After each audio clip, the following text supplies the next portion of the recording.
গাজিয়াপুরের কালিয়াকৈরের সফিপুরে steel mark S এর মতবিনিময় সভা 2025 অনুষ্ঠিত হয়েছে। গাজীপুরের কালিয়াকৈরের সফিপুর মাহমুদ ডেনিমস গেট এলাকায় বিল বেট কমিউনিটি সেন্টারে Banalata Thai glass and S গ্যালারির আয়োজনে বুধবার 12 ফেব্রুয়ারি দুপুরে মতবিনিময় সভা অনুষ্ঠিত হয়। আশা করলেই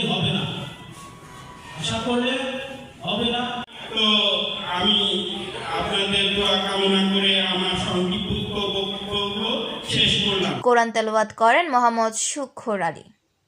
উপস্থিত ছিলেন স্টিলমার্ক এস এর DGM Sudipta Roy, senior manager Mohammad আসাউত Ali, Kaliakair থানা ডিলার মোহাম্মদ মাহানুর রশিদ। বক্তব্যে বলেন, স্টিল মার্ক এস বাংলাদেশে বর্তমানে একটি ব্র্যান্ড, গুণগত মান সম্পূর্ণ। যারা ব্যবহার করেছেন তারাই বলতে পারবেন। আশা করছি আপনারা সবাই ব্যবহার করবেন। আরও উপস্থিত ছিলেন মোহাম্মদ মিজানুর রহমান, মোহাম্মদ আশরাফুল আলম, মার্কেটিং অফিসার মোহাম্মদ শরীফুল ইসলাম। অনুষ্ঠানটি উপস্থাপনা করেন তন্ময় রায়। এই সময় উপস্থিত ছিলেন সাংবাদিক মোহাম্মদ সাহাজউদ্দিন সরকার, মোহাম্মদ সালাউদ্দিন আহমেদ, মোহাম্মদ আরিফুল ইসলাম, মোহাম্মদ হানিফ, মোহাম্মদ মামুন। মতবিনিময়ে সবাই বিভিন্ন কোম্পানির প্রতিনিধি, ডিলার, কাস্টমার সহ গণ্যমান্য ব্যক্তিবর্গ উপস্থিত ছিলেন। শাহাজউদ্দিন সরকার, ডাক বাংলা টিভি, গাজীপুর।